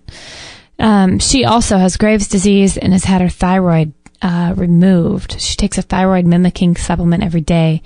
I know that if she changes her diet to an all-organic diet, her diabetes would probably go away. Is there anything else she could do? Any recipe, vitamin, or supplement ideas that would help? So much thanks. Wow, for type 2 diabetes? Interesting. I wonder if anyone in the chat room has any thoughts on the type 2 diabetes. Want to bring everybody in. Does that book that we know of, You Can Cure Diabetes, talk about, is that type 2? Oh, yeah, you can heal. Or you can... Or there is a cure for diabetes. That's what it is. Does that talk about both types? No, I think it's only type 2. Type 1, I think, is more insulin dependent. Is more insulin dependent. Yeah. Okay. It's more difficult. Yeah, because the type 2 is definitely more diet related, correct, and lifestyle. Yeah. Or you have a little bit more of a power over that. Yeah, I would recommend getting that book, There is a Cure for Diabetes, as step number 1. Who wrote that? Dr. Gabriel Cousens. That's right. Yeah. We need to have him on, too. I know. He's great. But, yeah, as far as diabetes, I don't really know. I mean, I wouldn't be, I shouldn't say, I know that you should test your blood sugar, obviously, with those blood sugar tests that you could get, And also support support for thyroid, if you've had it taken out and you're taking I wonder what survival products would be good for the thyroid. I mean, that's all hormone thyroid support, so much of his stuff, right? Yeah. I wonder if there's something that she could collaborate with a naturopath to start to swap out some of those thyroid mimicking medications and do natural things. Yeah, I know traditional things that are used for the thyroid are like iodine. You know, you could also paint your thyroid with iodine and put it right over the top of it. Some people I've heard put DMSO on top of that. Wow. To drive the iodine in. Huh. We're not recommending that, but I've heard people doing that, taking iodine internally, and taking sea vegetables like kelp and dulse and yeah. Dulse kelp, yeah. Dulse and kelp that would be very good with iodine. Also, I would listen to our show that we did with Dr. Mark Starr. Oh, okay. He's written a whole book on, I think, not diabetes, but hypothyroidism. Hyperthyroid. And we'll put a link to his book and his show that you may want to check out too. Trying to think of anything else for the thyroid. Like you said, the products at Surthrival would be good. Probably the pine pollen and maybe the deer antler, because they help modulate the hormones and things. So those are a couple of ideas. And if you're listening to this and you have more ideas, please leave a comment on this show page, which is 206, right? Correct. 206, or you could join the forum and post a comment in there so that we can kind of bring more people with more ideas together. But that's kind of what I would do for thyroid is a start. Start to learn about what it does, read some books on it. And maybe if you could really encourage her to work with a doctor a little bit outside the box, you know? Yes. Someone who's willing to, you know, be on your side, on your team, and try to help you find those answers, like a naturopath or even certain chiropractors. I mean, gosh, what was the list of? I was listening to a Hay House Summit interview with Chris Carr, and she mentioned integrative. Oh gosh, she mentioned a site to find an integrative doctor. ACAM.org. Was that it? Or there's also one called ICAM or something. We'll put a link to that, because that might be worth a shot to try to find somebody who really wants to, you know, you're hiring your team, like she mentions on this podcast, like that's your tribe, that's your people around you that you want on your side. And if you're going to a typical, you know, medical doctor, you're going to get probably a typical medical response. So if you're surrounding yourself, if she's even open to that, she might be more encouraged to start the organic diet and make those changes if she's with somebody who's motivating that way.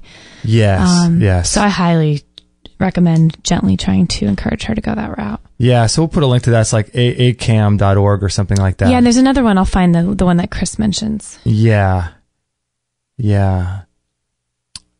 So yeah, thyroid. That's a tricky. That's you got to be on top of that one, don't you? Got to be on top of that one. Let's see. Do we have any more emails to thumb through here? I have one from Maureen. Okay. Is that okay? Or do you have one? No. I think I have two quick ones here. Okay. Hey, Justin, I'm missing you and Kate on the podcast. I haven't seen any new shows listed for a while. This is a while ago. Oh, wow. Anyway, I have a question for you. Recently, I heard that it's actually beneficial to give blood. As you already know, your body will produce new blood when needed. When you give blood, your body actually produces new blood that is clean and fresh, just like drinking and replenishing your body with fresh water. Have you heard anything about this? Thanks for all the great info you share. Love your show, Maureen. Yes, Maureen, I have heard the exact same thing. But you know what? As a woman, you may not want to be as aggressive with giving blood as a man because of your menstrual cycle every month. You might be losing a little too much. I would just be aware of that and search that out and see if people are talking about that. I would imagine a man would want to do a little bit more blood donation. And it would also be helpful to consider doing some supplements or something to support your kidneys and building blood. Aren't there some blood building tonics to help you build blood, like Chinese medicine? Yeah. I know there are. Ron Teagarden from Dragon Herbs talks a lot about this. Foods that build your blood. What's his name on our retreat was actually talking about this. Dr. What's his name from the retreat we just came back from? Was it Robert? No, the doctor. Oh, the doctor. Dr. Lou? Dr. Lou. Oh, yeah. He was talking about after a woman gives birth, they've lost a lot of blood and they want to eat chicken every day, right? Tons of bone broths and chicken. Yes, that's right. And organs. And organs. To build the blood. And the whole chicken he talks about, like just get a whole chicken, eat the meat, boil the bones, drink the soup, like ingest the whole thing. All of it, yeah. So you want to look at things that would build the blood, and I think that would be amazing too to add in giving blood. I've heard nothing but great things about it. I haven't done too much research, but from people that I respect, I've heard it's amazing, and I've actually thought about doing that myself. Have you? Just haven't done it yet, but okay. As you know, for a man, you would want to do that. Yeah, I'm a little leery just because I don't do well when I don't know now. I haven't in the past done well giving lots of vials of blood because I feel like I'm just going to pass out because my anemia levels were high at the time. Your body's anemia levels. Right. Because they're not yours. Yeah, make that distinction. You don't want to own them. But you did really well. I did very well at the Dayton Medical Clinic. Your body did very well, I should say, to be very particular. Yes. But that's true, right? You did really well. 18 vials and I didn't even feel a thing. So. You could just jump up and play a game of ping pong right after that. And I did. I'm just kidding. Right there in the office. And I have one more here from Michelle and Jason. Awesome. Michelle at Organics. We love her. Oh, great. Let me say real quick, too, that I can't stop wearing Michelle's clothes. I wear a tank top, like a camisole, with kind of a built-in support. Still, it's your lymph drain. I've been wearing that thing for probably 2 weeks straight, like every day. Uh-huh. And the other night, I took it off to go into the sauna because I only like to sit in my underwear and let my whole body sweat. And I put it on the ground. Maggie would not get off of my tank top. She guarded it like it was hers. Really? And then I got out and I said, Maggie, I want my tank top. And she growled at me. She just wanted to be on that. She loved it. Probably smelled like me. It was bizarre. Talk about, that was the beginning of the weirdness with her. But yeah, maybe there's some, I think there could be some energetic connection between her understanding your hormones and she's a girl, you're a girl. Like, there's, those were covering your boobs so That's that true. She was connected on that level. I don't know. That's crazy. Maybe Michelle needs to make a new doggy line of intimate apparel for dogs. Anyway, she writes in, so Michelle, I love your products. They're amazing. Anyone who wants to check out Michelle's line of lymphatic flow underwear, it's just amazing. Organics.com. We'll put a link. She writes to you, smiley face, LOL about the raw protein shakes. What did you put? Oh, because her and Jason and I were talking about raw power. Those power shakes. The organ shots and stuff. Actually, that's really good for the thyroid too. Oh, that's right. Resetting the the thyroid. Not too palatable. Ooh. I wouldn't want to check out the head on that. Yeah. The frothy head of that shake. I don't want to talk about that. Can you put a link to that? If you want to know what we're talking about, read a book called We Want to Live by Augenis von der Planitz. Oh, gosh. And it involves resetting your thyroid gland. Can't believe we didn't think about this. With the use of making a shake once a year. You do this once a year, and it is filled with organ meats and lung and brain and all the tasty things. I think I would call it We Want to Throw Up, but that's okay. I know, that should be the name of the shake. But Michelle writes, as for the Telesummit, Norm Shealy was on the other day and he talked about his new essential oil line that he has. I know that you've had him on your show before, so I thought you'd be interested in listening to him. His essential oils he puts on certain areas of the body and acupuncture points, which have a whole bunch of health benefits to the body, including helping with digestion, so I thought Kate might be interested in that. It's the Air Bliss essential oil in particular that helps with that. And then the other oils have a lot of other benefits. Anyway, hope you guys had a great weekend and talk to you soon, Michelle and Jason. Wow, that's awesome. Awesome, Michelle. Yeah, essential oils are great. I've never really used them too much, but I know they're very popular and I know that they are very powerful too. Yeah, I'm getting more interested in them, to be honest. And you know what? I'd like to figure out a way to do the essential oil thing and use them ourselves for specific things. And then if we like them, we'll put them on the website. But a lot of the companies that are doing it are doing like what do they call the pyramid? Direct sales or direct marketing or something? Oh, yeah. Pyramid scheme. Yeah, I don't resonate at all with that business model. I don't either. I would rather just make an affiliate commission, if you buy through us, kind of a thing. But, Either way, I think we should just. I'm not going to call someone up and try to get them, under us on a team and that kind of thing. It's not your style. It's not my style. Yeah, I don't want to do that. But if I like the product, I think we'll recommend it. I think we should try some. Sure. Yeah. I do too. Essential oils. Yeah, there's blends that are essential oils are so powerful and they're clearly put here for a purpose. But came in handy when I had my hemorrhoid too. A little bit of Did it? A little bit of lavender oil, stung like a mother, but you could put a little bit on the inside of, a little bit up your bum for the internal hemorrhoid, and it flared up like nobody's business. Really? And then followed by a little magic bullet of the aloe, and I was a happy camper. Really? Yeah. So apparently that was super, super, good for my particular problem at the time. But wow. Yeah. So do we want to talk about all the feng shui stuff that we've been getting into a little bit, or we'll talk about that next show? I think let's talk about it next show because I'm in the middle of I'm in it right now. Doing some learning. Yeah, and I'd like to really reflect on it after I'm a little bit more wrapped up in that area. But we have been going crazy at our house here, spring cleaning, even though it's only February. And it's coming in the spring, though. Starting to become a lot more interested in the feng shui world. Yeah. The feng shui is an interesting concept. I think it's pretty interesting, huh? Mm-hmm. You want to do a fun facts with Kate? I got one. All right. And now join us for Fun Facts with Kate. Oh, man. Where you never know what the heck is on her mind or gonna come out of her mouth. You kept it in I there. turned it off. It was a half a creepy laugh. All right, this week in science. This is totally out of my box. I thought this was interesting. Where did you find this? 16th of February, 2014. So yesterday. Wow. Online. Where'd you get this stuff? Online. Well, this one came from the Joe Rogan Experience podcast, actually. Okay, so it's not health related. It's not health related, actually, which cool. I thought was interesting. They have pictures. They have 8 pictures of things that have happened this week in science that they've discovered. Wow. It's pretty amazing. This week in science. Okay, what do we got? New images provide the strongest evidence yet for liquid water on Mars. Liquid water on Mars. Wow. Interesting, right? Wow. A major breakthrough in nuclear fusion was announced this week. Do you think there was people on Mars? Why not?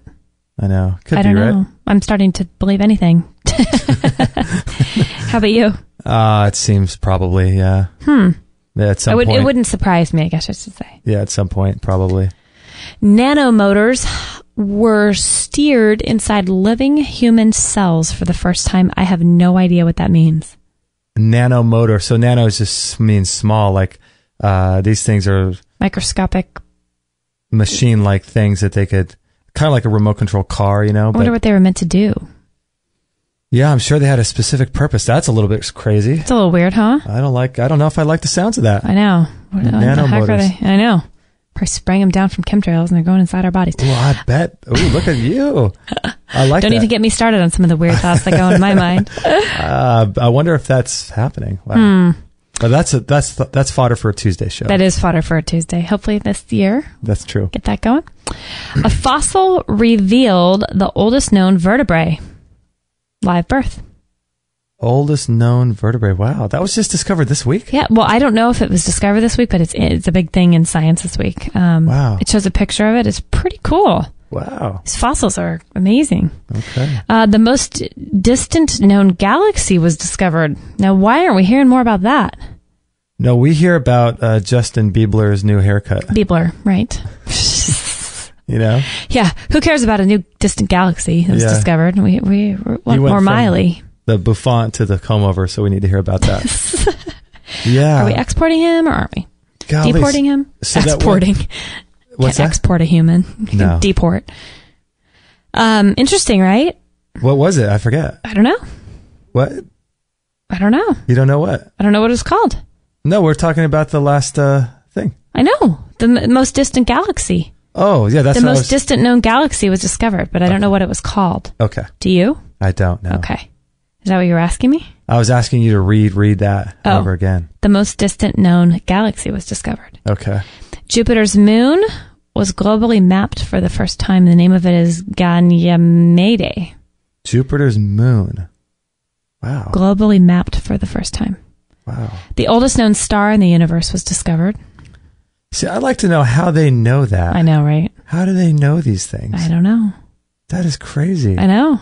The oldest known star. I don't even know how you'd measure that. You know what I would like? I've told you this before, to have is a telescope and a microscope. Huh. You know, you can see the vastness of stars in space, and then you can see the smallest particles inside the human body. Oh, that'd be amazing. You know, that would be such a cool contrast, because we kind of live in the middle, and they kind of do the dance in the middle, try to figure out, you know, on a subatomic level, why things like the law of attraction seem to work. And then we live in the middle, and then we got the macrocosm, the stars. It would be so cool to have a telescope and a microscope. You know? I think you should That'd be cool. work on that this week. That'll be This Week in Science Okay. at our house. This Week in Science at the Stellman house. Yeah. So there you go. Oh, that's all of them. Well, there's one that's where we'll end. Can we put a link to it though? Yeah, we'll put a link to it. Okay. That's pretty cool. Pretty cool. Golly. So this is one of the few Free for All Fridays shows that we've actually gone through everything pretty much that we wanted to get to, right? I'll end with a quote, but yeah, we got to everything. Except for the feng shui. We'll talk about that next week. Thanks everybody for staying extra long too. It's a long show. Yeah, thank you everybody for being on and being in the live chat room That was awesome. and joining the forum and continuing the discussions. I really appreciate that, and it's going to help a lot of people too to get their questions answered and Absolutely. things like that. So Yeah, and thanks for everybody being on the forum. That is just huge. Huge. yeah. Everyone's participation just makes that such a fun little world to step into. Yeah, it's fun to interact with everybody in there. And if you guys have found any value in this show and want to share it with your friends on Facebook, that would be so appreciated on our end. It's episode number 206. So you can send our link on Facebook or Twitter or via email to your friends and let them know about what we're doing. That would be such a huge help. And also, we didn't mention this at the beginning of the show, but all of our shows are free. And if you'd like to support us, a couple different ways you can do that. Obviously, we have our store on our website with lots of really great cutting edge products like the Bellicon and the Rebounder and the sauna and stuff. But you can also, if you ever remember and can remember, to go to our link first before you go to Amazon. And if you go to extremehealthradio.com/Amazon, I think you can bookmark that actually and make a purchase. Every time you make a purchase on Amazon, go through our link first. And it won't look any different. I know some of my family and friends get confused sometimes. They say, I don't know if I went to your site /Amazon and it just looks like a regular Amazon. Are you getting credit for it? And Yeah. I say, yeah, we do. And just bookmark it because it's not going to look any different. So don't freak out if it doesn't look like It'll just look we're like, attached to it or something. yeah, it'll just look like Amazon.com. Right. So yeah, that's a great way to support us. And if you can remember, to go through our link, please try. It would be so helpful. And we're just so appreciative of the people that do that. It's so amazing. It's just awesome. So I appreciate that so much. And also, if you'd like to send us a donation, we're 100% listener supported, as the lady said earlier in the show. All of our shows are 100% free. We work for you, completely, give everything away for free. We just have to make a living and be able to pay the bills here. So we rely heavily on your donations and your support. And so if you do have an extra $5 or $10 or $20 or whatever, you can donate on a monthly basis or a one-time donation. Oh, we're so grateful for everything, for everyone who's purchased through us and donates. It literally is.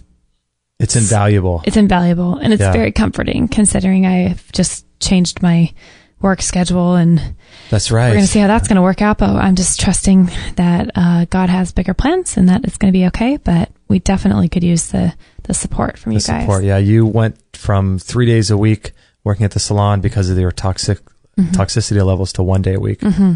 And you're spending all of your time now working on the show. I am. And so we're kind of really trusting that this is going to be an endeavor that helps you guys and that you guys could support us. So it really does help a lot. So if you want to make a donation either regularly or one time, you can go to extremehealthradio.com/donate.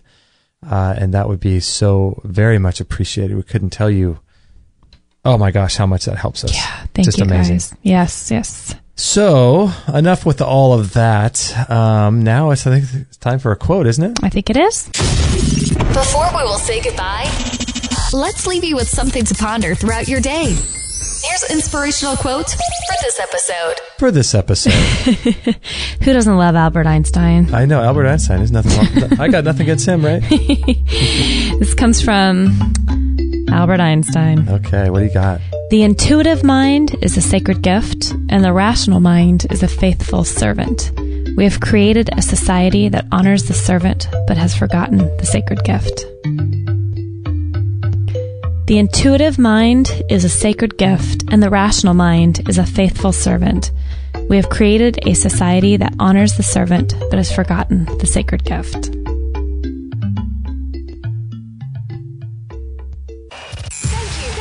Thank you for listening to this episode. It's time to go for now, but our mission does not end with this show. Justin and Kate will be back with another interview packed full of ideas, discoveries, and unique ways to regain your health. Head on over to extremehealthradio.com/subscribe and instantly download our free gift too that contains cutting-edge strategies to start making healthy lifestyle changes today.